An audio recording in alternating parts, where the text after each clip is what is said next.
84 લાખ યોની છે એવું કે છે ને, પણ માણા એક જ બાપુ. પૈસા હાટું માયા હાટું બસોડા ભરતો હોય માણા એક જ. અને કોઈ જીવ ભૂખ્યો રહેતો હોય તો કયો, કોઈને પૈસાની જરૂર હોય તો કયો, માણાનું ભરાતું હોય તો મને કયો. કેટલી ભૂખ ઉગડી માણાને. કોઈ પણ આમ જાનવરને તમને જાનવર પાસે ડિસ્કો કરાવીને પૈસા ઉભા કરે, બોલો. હા, ઘોડાને લગામું મોઢામાં નાખીને ડિસ્કા કરાવીને પૈસા ઉભા કરે. ભલે ત્યાં નાચું નાખીને જોહારા મૂકીને જમીન ખેડાવીને પૈસા ઉભા કરે. હાંડિયાની ગાડીઓ બનાવીને પૈસા ઉભા કરે. સિંહ જેવા જનાવરને હળગતી રીંગું હોવારા કાઢે ને પૈસા કમાય, બોલો.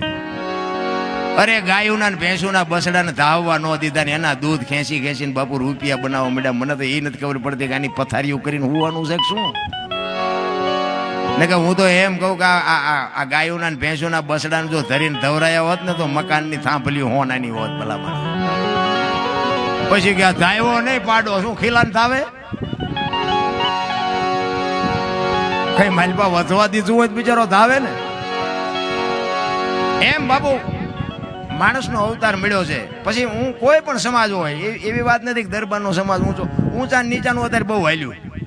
એમે ઊંસા ને તમે નીચા. હવે ઊંસા તો નાળિયેરના ઝાડવા છે, આપણા ફળિયામાં વાવ્યા ને ત્રીજા ફળિયામાં સાયો દે. શું ઊંસા ને ગુડવા છે? ભલન ગાંડા બાવળીઓ ઉભો હોય ફળિયા વચ્ચે તો ખાટલો રાખે એવું હોય. ઊંસામાં બહુ મજા નથી. નાના થઈ જાવ ને જીવવાની મજા આવશે. તમે એક હાથી જેવું જનાવરને ચોથા માળે નાખ્યા પડતો મૂકો ને મરી જાય. શું કા મોટું છે. આ કીડીને મસરને 10માં મળે ઘા કરો તો ન મરે. નાના છે, નાના કોઈ થવું નથી